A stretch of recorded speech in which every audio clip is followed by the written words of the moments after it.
بسم اللہ الرحمن الرحیم۔ مظلومین مکہ۔ ہجرت کے بعد جو لوگ مکہ میں مسلمان ہوئے انہوں نے کفار کے ہاتھوں بڑی بڑی مصیبتیں برداشت کی۔ ان کو زنجیروں سے باندھ باندھ کر کفار کوڑے مارتے تھے، لیکن جب بھی ان میں سے کوئی شخص موقع پاتا تو چھپ کر مدینہ آ جاتا تھا۔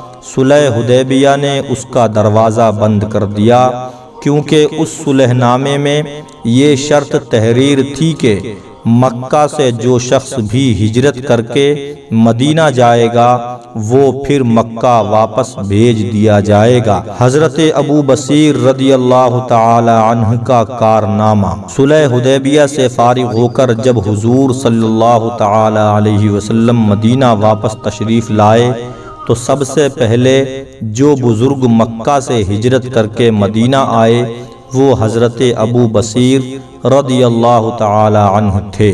کفار مکہ نے فوراً ہی 2 آدمیوں کو مدینہ بھیجا کہ ہمارا آدمی واپس کر دیجئے۔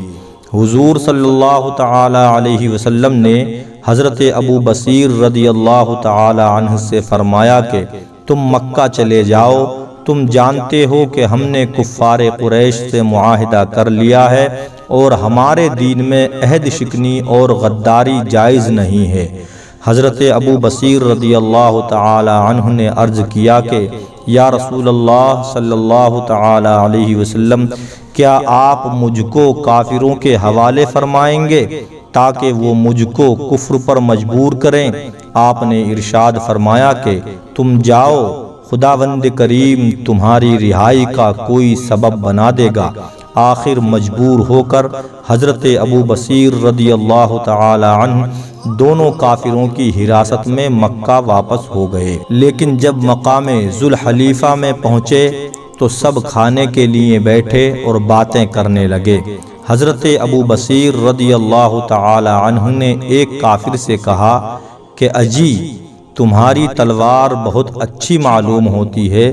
اس نے خوش ہو کر نیام سے تلوار نکال کر دکھائی اور کہا کہ بہت عمدہ تلوار ہے اور میں نے بارہا لڑائیوں میں اس کا تجربہ کیا ہے۔ حضرت ابو بصیر رضی اللہ تعالی عنہ نے کہا کہ ذرا میرے ہاتھ میں تو دو، میں بھی دیکھوں کہ کیسی تلوار ہے۔ اس نے ان کے ہاتھ میں تلوار دے دی۔ انہوں نے تلوار ہاتھ میں لے کر اس زور سے تلوار ماری کہ کافر کی گردن کٹ گئی اور اس کا سر دور جا گرا۔ اس کے ساتھی نے جو یہ منظر دیکھا تو وہ سر پر پیر رکھ کر بھاگا اور سرپٹ دوڑتا ہوا مدینہ پہنچا اور مسجد نبوی میں گھس گیا۔ حضور صلی اللہ تعالی علیہ وسلم نے اس کو دیکھتے ہی فرمایا کہ یہ شخص خوف زدہ معلوم ہوتا ہے۔ اس نے ہانپتے کانپتے ہوئے بارگاہ نبوت میں عرض کیا کہ میرے ساتھی کو ابو بصیر نے قتل کر دیا اور میں بھی ضرور مارا جاؤں گا۔ اتنے میں حضرت ابو بصیر رضی اللہ تعالی عنہ بھی ننگی تلوار ہاتھ میں لیے ہوئے آن پہنچے اور عرض کیا کہ یا رسول اللہ صلی اللہ تعالی علیہ وسلم، اللہ تعالی نے آپ کی ذمہ داری پوری کر دی، کیونکہ صلح نامے کی شرط کے بموجب آپ نے مجھ کو واپس کر دیا۔ اب یہ اللہ تعالی کی مہربانی ہے کہ اس نے مجھ کو ان کافروں سے نجات دے دی۔ حضور صلی اللہ تعالی علیہ وسلم کو اس واقعے سے بڑا رنج پہنچا اور آپ نے خفا ہو کر فرمایا کہ ویل امہ مسعر حرب لو کان لہ احد۔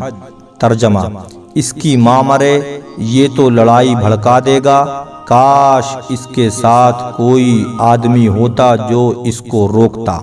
حضرت ابو بصیر رضی اللہ تعالی عنہ اس جملے سے سمجھ گئے کہ میں پھر کافروں کی طرف لوٹا دیا جاؤں گا، اس لیے وہ وہاں سے چپکے سے کھسک گئے اور ساحل سمندر کے قریب مقام عیس میں جا کر ٹھہرے۔ ادھر مکہ سے حضرت ابو جندل رضی اللہ تعالی عنہ اپنی زنجیر کاٹ کر بھاگے اور وہ بھی وہیں پہنچ گئے۔ پھر مکہ کے دوسرے مظلوم مسلمانوں نے بھی موقع پا کر کفار کی قید سے نکل کر یہاں پناہ لینی شروع کر دی، یہاں تک کہ اس جنگل میں 70 آدمیوں کی ایک جماعت جمع ہو گئی۔ کفار قریش کے تجارتی قافلوں کا یہی راستہ تھا، جو قافلہ بھی آمد و رفت میں یہاں سے گزرتا یہ لوگ اس کو لوٹ لیتے، یہاں تک کہ کفار قریش کا ناک میں دم کر دیا۔ بالآخر کفار قریش نے خدا اور رشتہ داری کا واسطہ دے کر حضور صلی اللہ تعالی علیہ وسلم کو خط لکھا کہ ہم صلح نامے میں اپنی شرط سے باز آئے، آپ لوگوں کو ساحل سمندر سے مدینہ بلا لیجئے، اور اب ہماری طرف سے اجازت ہے کہ جو مسلمان بھی مکہ سے بھاگ کر مدینہ جائے آپ اس کو مدینہ میں ٹھہرا لیجئے، ہمیں اس پر کوئی اعتراض نہ ہوگا۔ یہ بھی روایت ہے کہ قریش نے خود ابو سفیان کو مدینہ بھیجا کہ ہم صلح نامہ حدیبیہ میں اپنی شرط سے دستبردار ہو گئے، لہذا آپ حضرت ابو بصیر رضی اللہ تعالی عنہ کو مدینہ میں بلا لیں تاکہ ہمارے تجارتی قافلے ان لوگوں کے قتل و غارت سے محفوظ ہو جائیں۔ چنانچہ حضور صلی اللہ تعالی علیہ وسلم نے حضرت ابو بصیر رضی اللہ تعالی عنہ کے پاس خط بھیجا کہ تم اپنے ساتھیوں سمیت مقام عیس سے مدینہ چلے آؤ، مگر افسوس کہ فرمان رسالت ان کے پاس ایسے وقت پہنچا جب وہ نزع کی حالت میں تھے۔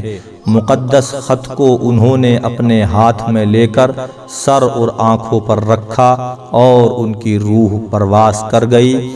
حضرت ابو جندل رضی اللہ تعالی عنہ نے اپنے ساتھیوں کے ساتھ مل جل کر ان کی تجہیز و تکفین کا انتظام کیا اور دفن کے بعد ان کی قبر شریف کے پاس یادگار کے لیے ایک مسجد بنا دی۔ پھر فرمان رسول صلی اللہ علیہ وسلم کے بموجب یہ سب لوگ وہاں سے آ کر مدینہ میں آباد ہو گئے۔